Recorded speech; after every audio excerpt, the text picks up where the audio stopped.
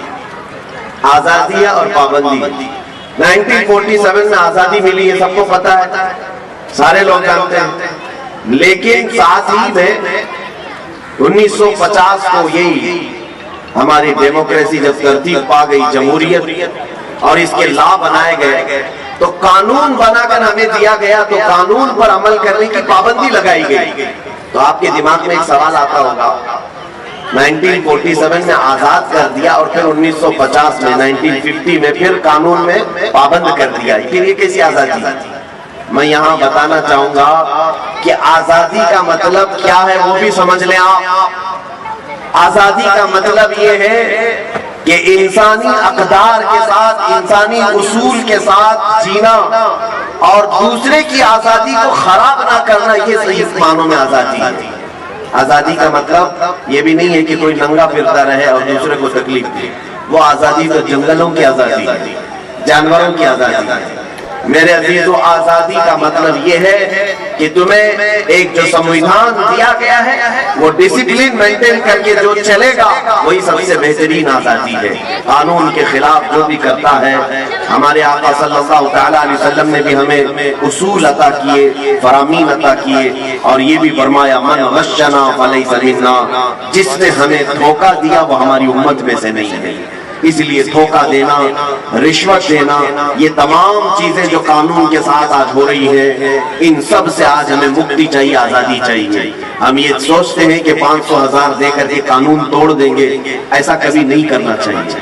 قانون کے رکھوالے بھی ایسا نہ کریں، ہندوستان کا کوئی شہری بھی ایسا نہ کرے، اس لیے کہ 500,000 دے کر کے اگر آپ نے قانون توڑ دیا تو گویا کہ آپ نے ہندوستان کے سمویدھان کے ساتھ کھلواڑ کیا ہے. جی ہاں میرے پیارے عزیز دوستوں، بھائیوں اور بہنوں، جیسا کہ آپ نے ابھی ہم سے بڑے عالم، محدث اعظم، مفکر اعظم مفتی سلمان اظہری صاحب کے زبان سے بیانات کو سماعت کر لیے کہ ابھی جسٹ 15 اگست آنے والا بھی ہے.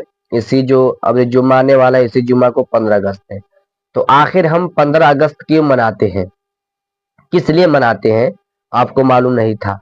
اور ہمارا دیش کب آزاد ہوا تھا، کتنی عیسوی میں آزاد ہوا، کتنے لوگ اس دیش کو آزاد کرنے میں شہید ہوئے، کتنے ہندو شہید ہوئے، کتنے مسلمان شہید ہوئے، آپ کو اچھے طریقے سے معلوم چل گیا ہوگا. اور آپ کو یہ بھی معلوم ہو گیا ہوگا کہ اس دیش کو آزاد کون کیا تھا، اور اس سے پہلے ہندوستان میں کس کا قبضہ تھا، کس کا راج چلتا تھا، آپ کو وہ بھی مفتی سلمان اظہری صاحب نے اچھے طریقے سے بتا دیے.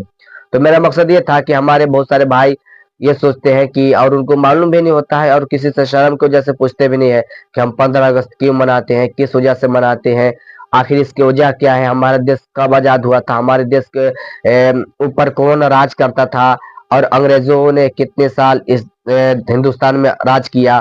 اور آپ کو معلوم ہے کہ جب بھی آپ دلی جاتے ہیں نا، تو انڈیا گیٹ کے پاس، تو گیٹ کے اوپر میں جتنے مسلمان بھائی شہید ہوئے ہیں نا، سبھی کو نام لکھا ہوا ہے. تو میرے پیارے ناظرین، آپ کو اچھی طریقے سے معلوم چل گیا. تو میرا مقصد یہ تھا کہ میں اپنے بھائیوں کو اس پیغام کو ضرور دوں. تو میں آپ کا میزبان قاری تسبیح عالم، میں آپ کا ہر موقع پہ خدمت کرتا ہوں، اور میں آپ سے وعدہ بھی کیا ہوں کہ جب تک میں اس دنیا میں رہوں گا آپ کا خدمت کرتے رہوں گا.